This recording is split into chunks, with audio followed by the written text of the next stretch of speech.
The hardest decisions are rarely between good and evil. The hardest decisions are between two good choices that cannot both receive your yes. Imagine this. You are offered a promotion, greater income, increased influence, more security for your family. Nothing is wrong with it. In fact, people you respect are celebrating it. But at the same time, a smaller opportunity appears less impressive, less secure, yet deeply connected to the contribution you believe you were created to make. Now you have a problem. Both doors are open. Both choices could produce good. Both require something from you, and you cannot walk through both. Have you ever prayed harder because both doors were open? Have you ever secretly wished that one opportunity would disappear so you would not have to decide? You say, Lord, please show me. But sometimes what you really mean is, Lord, please remove the responsibility of choosing. Are you with me? Here is the assumption that creates confusion. We assume that if an opportunity is good, available, and beneficial, it must be meant for us. But availability is not assignment. Benefit is not instruction. An open door is evidence of possibility. It is not automatic proof of priority. Very important, write this down. Availability reveals an option, but priority determines a decision. In other words, your problem may not be that you lack direction. Your problem may be that you have never put your values in order. When everything good is treated as equally important, every decision becomes confusing. But when purpose establishes priority, good opportunities can be ranked. So we are going to examine your decision through 4 filters: assignment, stewardship, peace, and timing. Does this option advance what you are responsible to do? Can you carry it without neglecting what has already been entrusted to you? Is there governed peace beneath the excitement or fear? And does this opportunity belong to the present season? You do not need to be afraid of 2 good choices. You need an order strong enough to govern them. All right, then we must begin with the controlling principle. What is priority? Because until priority is defined, every attractive opportunity will compete for first place. Priority is simply the decision about what must come first because it serves the governing purpose. Let me say it again. Priority is not merely what receives your attention first. Priority is what deserves first place because of the purpose you are responsible to fulfill. Now, do not confuse priority with preference. Preference asks, what do I enjoy? Priority asks, what does the assignment require? Preference is personal appetite. Priority is disciplined order. You may prefer the easier road, the larger salary, the more visible position, or the option that makes everybody applaud. But your preference cannot be allowed to become your governor. And priority is not urgency. Urgency says, answer me now. Priority says, first tell me where you belong. Urgency is loud. Priority is authoritative. Some things demand attention without deserving control. Your telephone can ring while you are having an important conversation. The ringing is urgent, but the person in front of you may still be the priority. Are you with me? Many people remain confused because they make a list of benefits but never establish a hierarchy of values. One option offers more money, another offers more meaning. One offers recognition, another offers preparation. One promises relief today, another protects responsibility tomorrow. Then they stare at the list and say, I still don't know. Of course you don't know. A list can compare features, but only purpose can rank them. Write this down. When purpose is unknown, every opportunity looks important. When purpose is clear, opportunities can be ranked. In the kingdom, order begins with the interests of the king. His purpose governs your assignment. Your assignment governs how you use your time, energy, gifts, relationships, and resources. Stewardship then asks whether you are managing those things responsibly.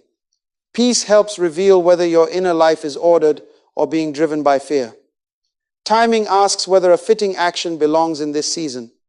That is the hierarchy. The king's purpose, your assignment, responsible stewardship, governed peace, appropriate timing. 2 choices may both be good in nature, but only one can be first in order. And if you reverse the order, even a good thing can become a distraction. See, the danger is not always that you will choose something bad.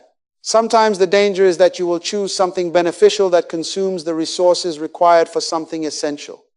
So stop beginning with which option gives me more. More is not a purpose. more money, more attention, more comfort, more work. You can get more and still move farther away from what matters. Instead, write this question at the top of your page. What governing purpose should this decision serve? Once that question is answered, the options must report to it. But now we must confront another assumption. Just because an opportunity is morally acceptable does not mean it belongs to your assignment. A good option is one that can produce legitimate benefit without violating conscience or responsibility. An assigned option is one that directly serves the work, the people, the development, and the season entrusted to you. Those are not the same definition. Good describes quality. Assignment describes ownership. Good asks, may this be done? Assignment asks, is this mine to do? You can answer yes to the first question and no to the second without contradiction. That is maturity. Return to our two opportunities. The promotion offers greater income and influence. That does not automatically make it the assignment. The smaller venture demands sacrifice and appears connected to a meaningful future. But sacrifice does not automatically make that the assignment either. Some people assume that the option with more money must be worldly, and the option with more struggle must be spiritual. No. Difficulty is not proof of direction, and comfort is not proof of compromise. The question is not, which option looks more impressive? The question is, which option belongs to the responsibility entrusted to me? Moral screening is necessary, but it is only the first test. You remove what is clearly wrong. You refuse dishonesty, exploitation, irresponsibility, and violated conscience. But once the wrong options are removed, you still must rank the good ones according to purpose. Are you with me? This is where many people borrow assignments. They see another person flourish on a certain path, receive admiration, build influence, or produce visible results. Then they conclude, that must be my path too. But another person's success is not your instruction. You can admire their fruit without imitating their assignment. See, comparison makes you desire the appearance of somebody else's purpose while ignoring the responsibility of your own. And if you borrow their assignment, you will also inherit demands you were never prepared or authorized to carry. So ask yourself 3 questions. First, would I still want this if nobody applauded? Remove the announcement, the title, the congratulatory messages. Do you still want the work? Second, does this advance the responsibility already entrusted to me? Not the fantasy, not the image, the responsibility. Third, am I being drawn by contribution or merely by comparison? Contribution asks, what can I give? Comparison asks, how can I look? Write this down. Not every open door is an instruction, and not every closed door is a rejection. You may decline a respectable opportunity without condemning it. It may be right for someone else and wrong for your assignment. It may even be right for you later, but not yours now. But to judge clearly, you must recognize the voices inside you that imitate direction. Urgency, approval, fear, and relief can all sound convincing. So now we must expose them. There are 4 voices that often imitate direction, and you must learn to recognize them. The first is urgency. Urgency says, if you do not act immediately, everything will be lost. It treats speed as proof and delay as danger. Now, a deadline may be real, but a deadline does not possess the authority to define your purpose. Urgency can tell you when an answer is requested. It cannot tell you what the answer should be. The second voice is outside approval. This voice sounds like the excitement of friends, the expectations of family, the praise of respected people, or the fear of disappointing them. Their counsel may be valuable, but their enthusiasm cannot become your government.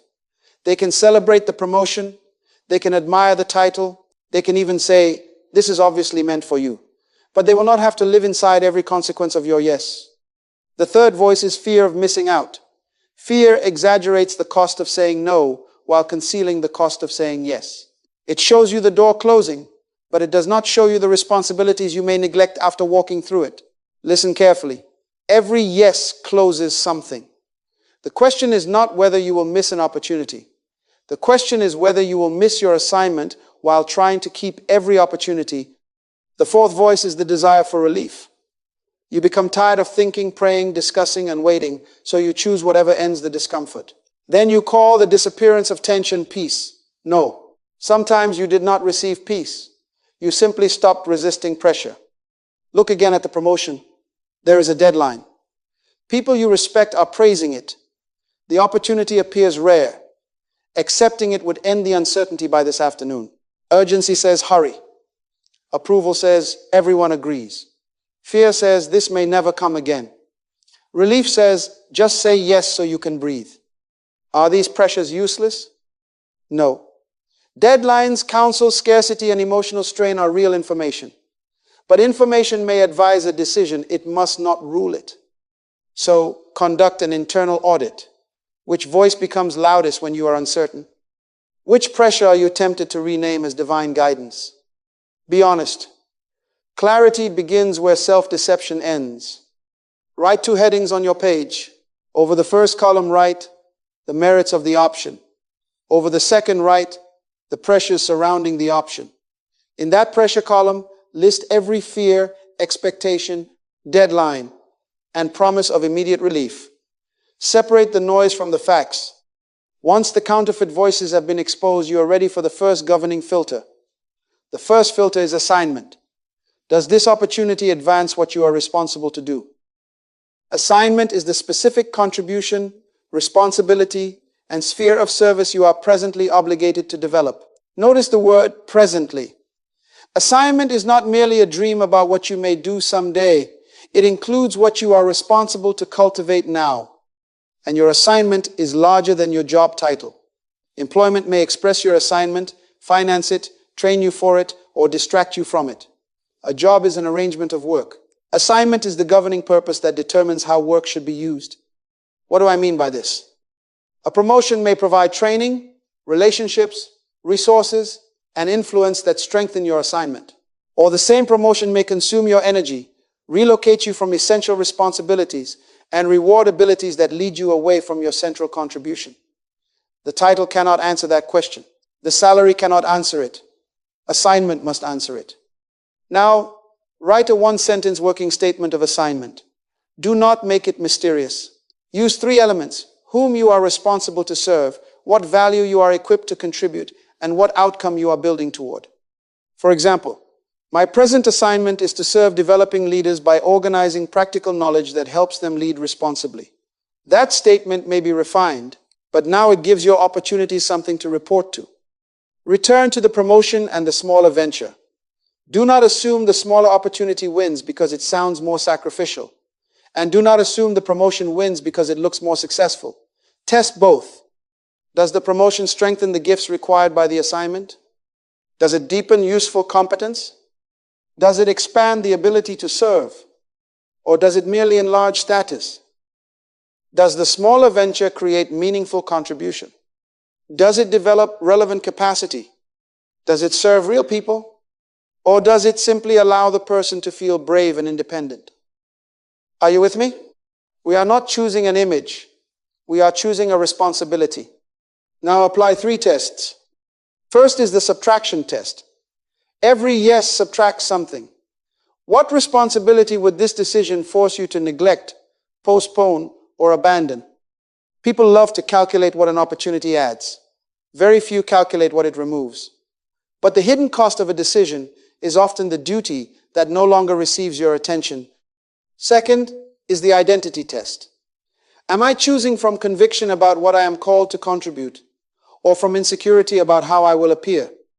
If nobody knew your title, salary, sacrifice, or risk, would this decision still make sense? Third is the continuity test. Does this option connect with the pattern of responsibility already emerging in your life? Does it build upon developed gifts, tested service, trusted relationships, and lessons already learned? Or is it an attractive but unrelated detour? Now, be careful. Do not use the language of assignment to excuse disorder. Some people say, this ordinary work is beneath my purpose. No. If your vision makes you irresponsible, your interpretation of vision needs correction. Assignment does not give you permission to despise preparation, abandon commitments, or act impulsively.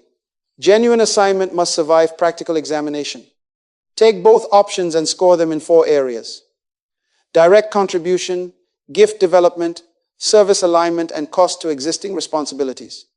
But do not hide behind numbers. Under every score, write one sentence explaining why you gave it.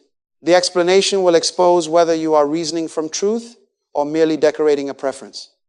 Write this down. The right opportunity does not merely increase activity, it increases alignment. You now have a working assignment statement and a way to test which option serves it. But alignment alone is not enough. An opportunity may fit your purpose and still be entered irresponsibly. So the second filter asks a harder question. Can this decision be stewarded faithfully? Stewardship is responsible management of what has already been entrusted to you. It is not merely the pursuit of what you hope to gain. It begins with what is already in your hands. Your time is entrusted to you. Your energy is entrusted to you. Your relationships, money, abilities, promises, and present responsibilities are entrusted to you. Therefore, an opportunity cannot be evaluated only by what it offers. It must also be evaluated by what it requires. Now, some people create a false conflict between faith and planning. They assume that if a decision requires careful accounting, it must lack courage. No, planning does not eliminate faith. It exposes presumption. A courageous decision can still ask honest questions. In fact, courage without truth becomes recklessness. Write this down. Faith may lead you beyond certainty, but stewardship will not permit you to ignore reality. Create a stewardship inventory. Examine your time. Examine your finances. Examine your health and energy. Examine your family and relational obligations. Examine existing promises. Examine the skills the decision requires. And examine your margin, the capacity available when something unexpected occurs. Return to our two options. The promotion may strengthen finances, provide stability, and increase useful influence. But it may also reduce time, demand relocation, limit relational availability, or consume the energy needed for the larger assignment. The smaller venture may align more directly with purpose and create meaningful service, but it may also produce financial vulnerability, strain important relationships, or require abilities and support that have not yet been developed. Both gains and costs must be named. Do not call an option wise merely because its most attractive benefit is visible. Every opportunity advertises its promise before it reveals its maintenance. Now apply 3 questions. First, the sustainability question. Can I carry this choice long enough for it to produce its intended fruit without consuming the person or responsibilities it was meant to serve? If the plan requires you to remain exhausted, unavailable, anxious, and financially unstable indefinitely, something is wrong with the design. Second, the dependence question. What does this plan require from other people that has not actually been secured? Does it require capital you do not possess? Permission nobody has granted? Support nobody has promised? Or cooperation you merely assumed? Hope is valuable, but hope is not a signed agreement. Are you with me? Third, the repair question. If this option underperforms, what obligations remain and what responsible recovery path exists? This is not negative thinking. This is mature management. If income develops slowly, what must still be paid? If the role becomes unsuitable, what commitments must still be honored? If the timeline expands, what protects the people affected? Now, stewardship does not always choose the safest road. Sometimes the most responsible decision contains real risk. But responsible risk is understood, proportionate, and carried with preparation. Romanticized risk simply declares itself brave and sends everybody else the bill. Very important. Identify the non-negotiable responsibilities that neither option is permitted to destroy. Your integrity is not negotiable. Essential care for those entrusted to you is not negotiable. Existing promises cannot be discarded merely because a new opportunity feels exciting. Then write the resources each option gives, the resources it consumes, the people who bear its cost, and the plan for sustaining it. Here is the maxim. Sacrifice serves assignment, but neglect violates stewardship. You can now compare the whole cost of each choice, not merely its headline benefit, but external capacity is not the only issue. A decision can look responsible on paper, while your inner life remains driven by fear, excitement, or avoidance. So the third filter is peace, but peace must be properly defined. Peace is an inward condition of ordered conviction. It is the quiet strength to carry a decision honestly even when the decision is costly, stretching, and not completely certain. Notice what peace is not. Peace is not comfort. Comfort prefers what is familiar, predictable, and painless. Governed peace may lead you into difficult responsibility because peace is not the absence of challenge. It is the absence of inner disorder about why you must face it. Peace is not excitement. Excitement may reveal desire. It may give energy. It may even help you recognize possibility. But excitement rises quickly and can disappear when the maintenance begins. You cannot build a major decision upon an emotion that may leave before the first invoice arrives. Are you with me? Peace is also not numbness, exhaustion, or immediate relief. Some people wrestle with a decision for weeks, become tired of the tension, choose the fastest ending, and then say, I finally have peace. Perhaps. Or perhaps you are simply relieved that the argument has stopped. Very important. The reduction of tension is not always the arrival of direction.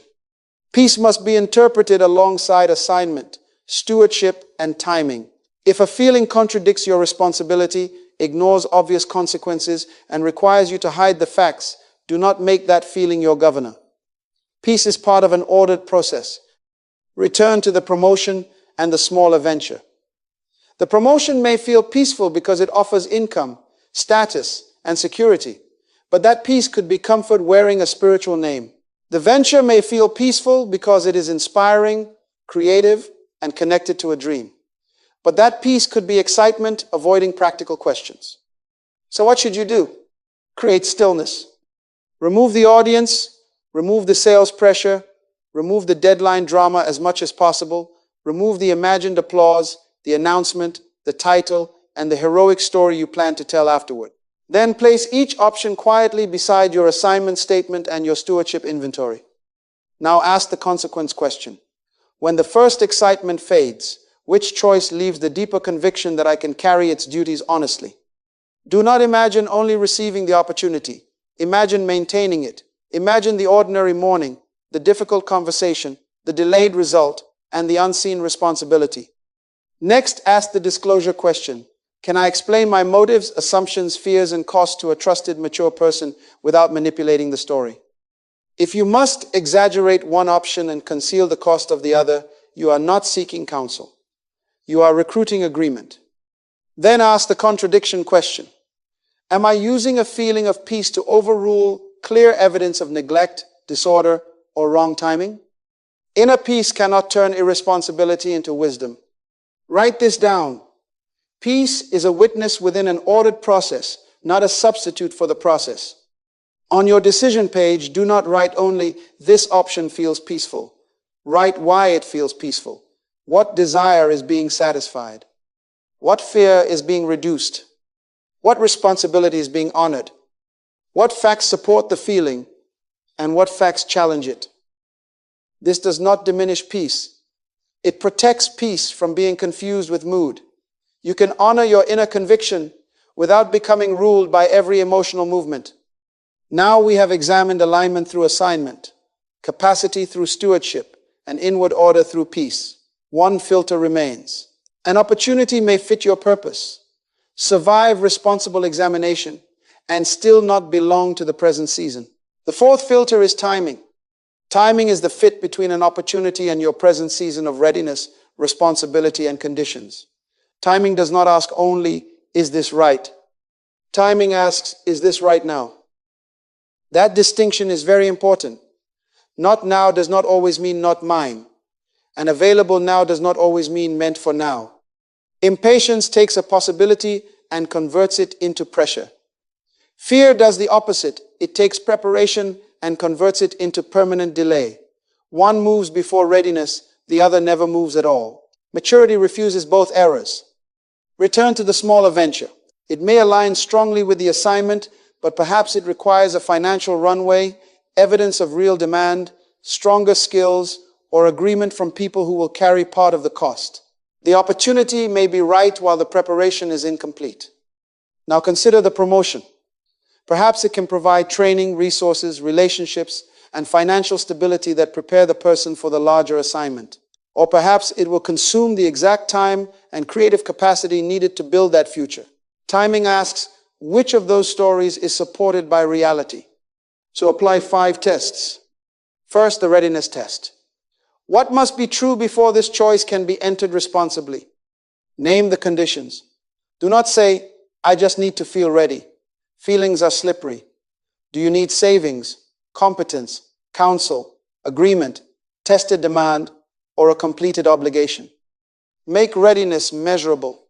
Second, the sequence test. Could one option prepare you for the other?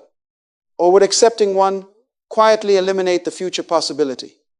Some roads are bridges, other roads are beautiful diversions. You must know the difference.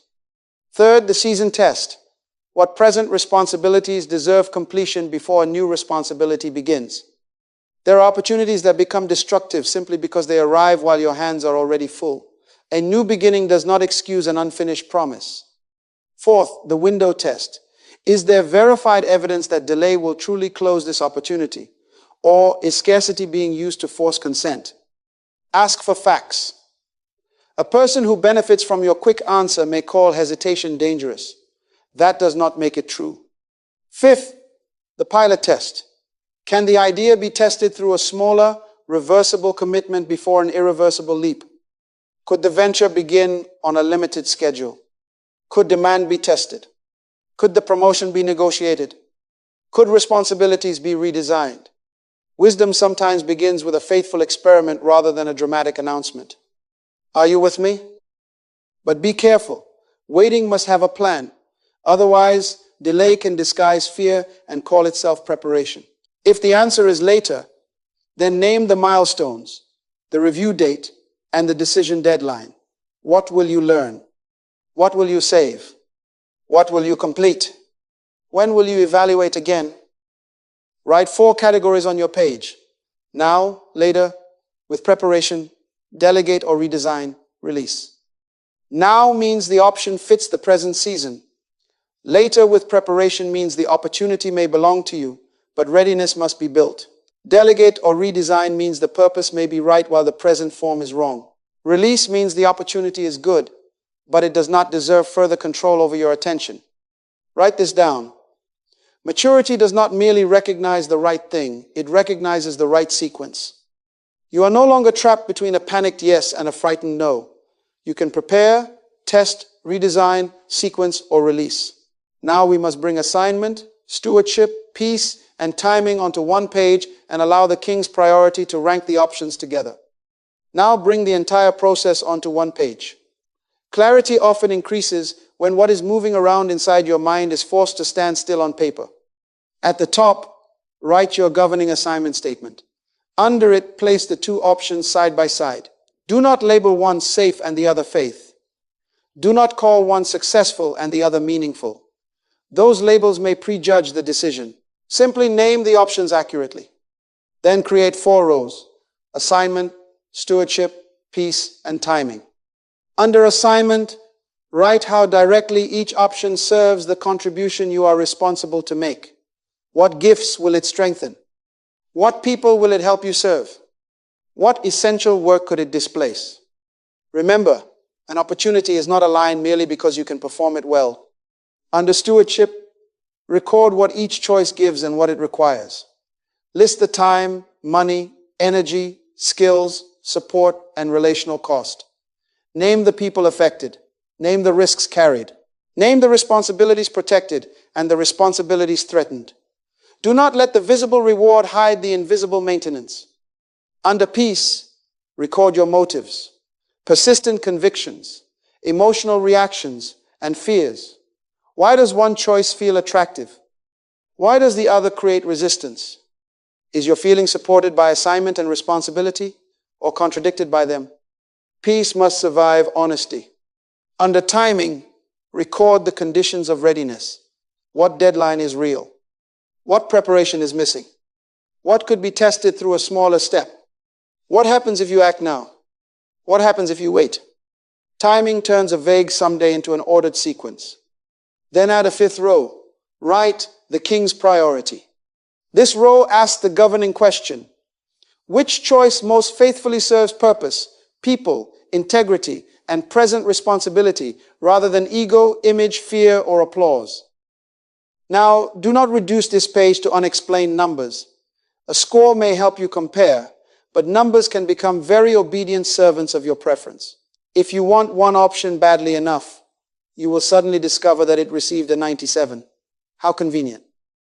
So explain every judgment in writing. The goal is not mechanical certainty. The goal is disciplined truthfulness. Return to our hypothetical.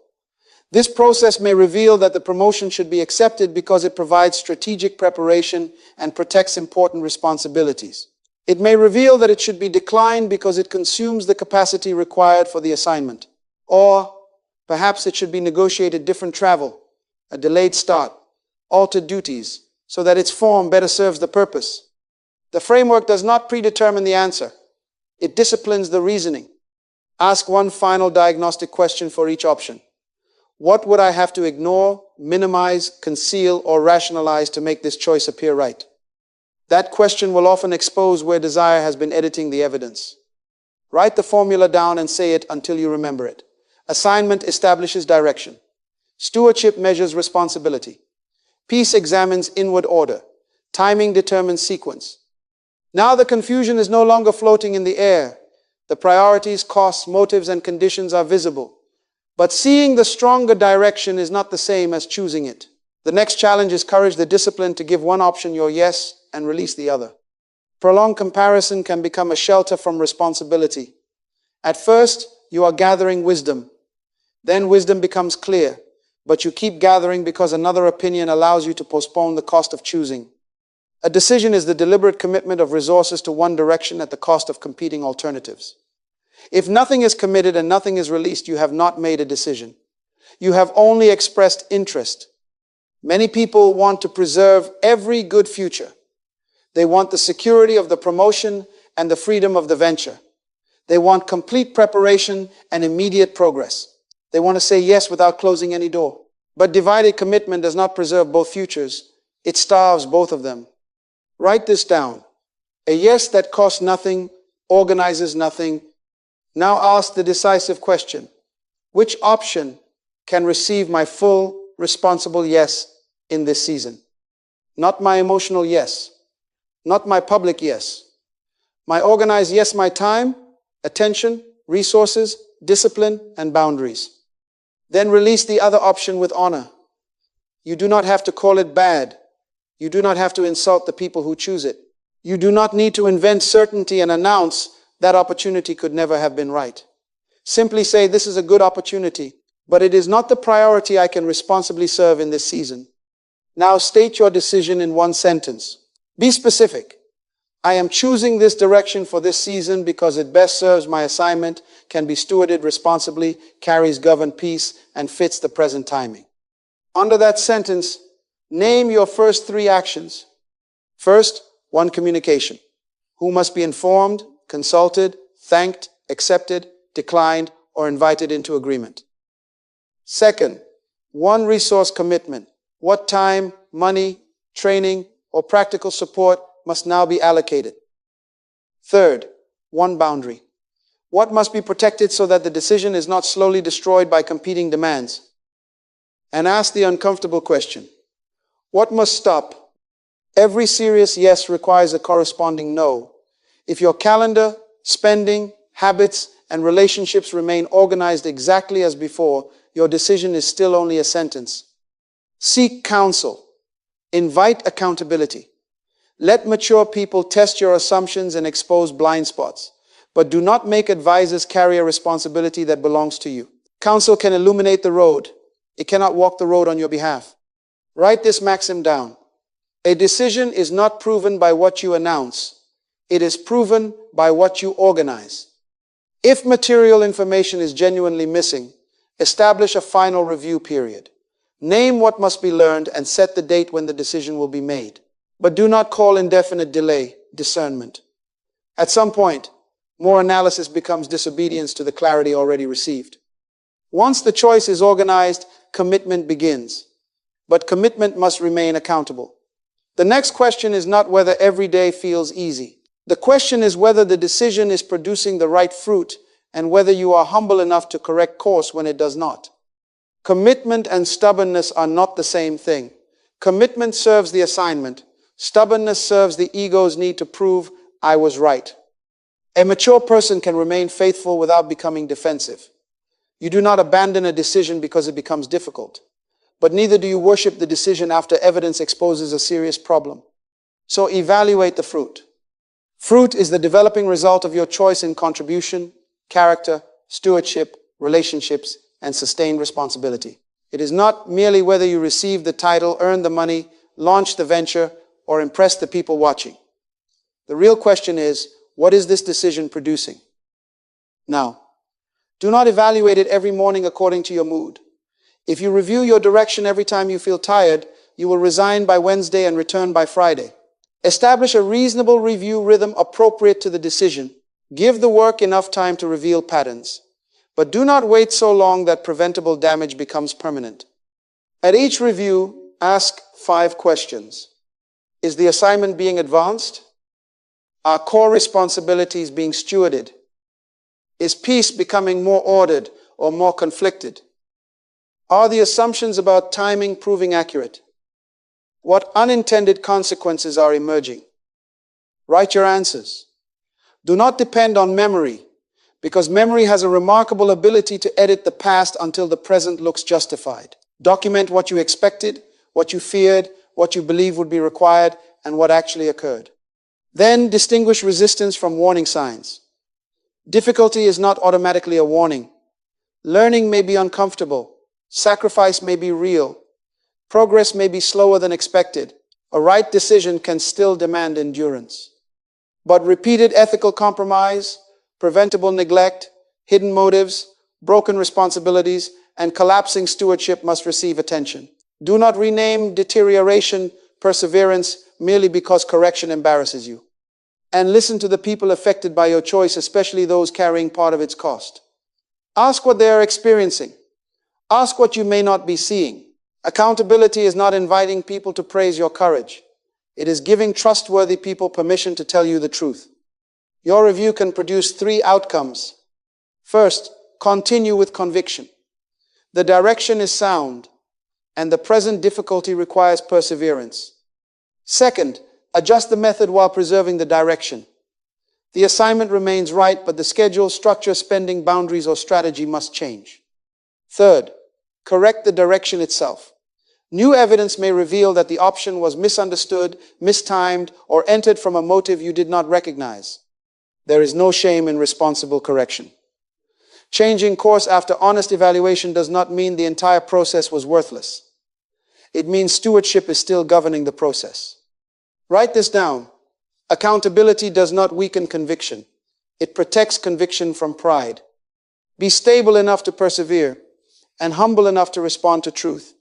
Now let us bring this entire framework home, not as another lesson in your notebook, but as an immediate written decision beneath the king's priority.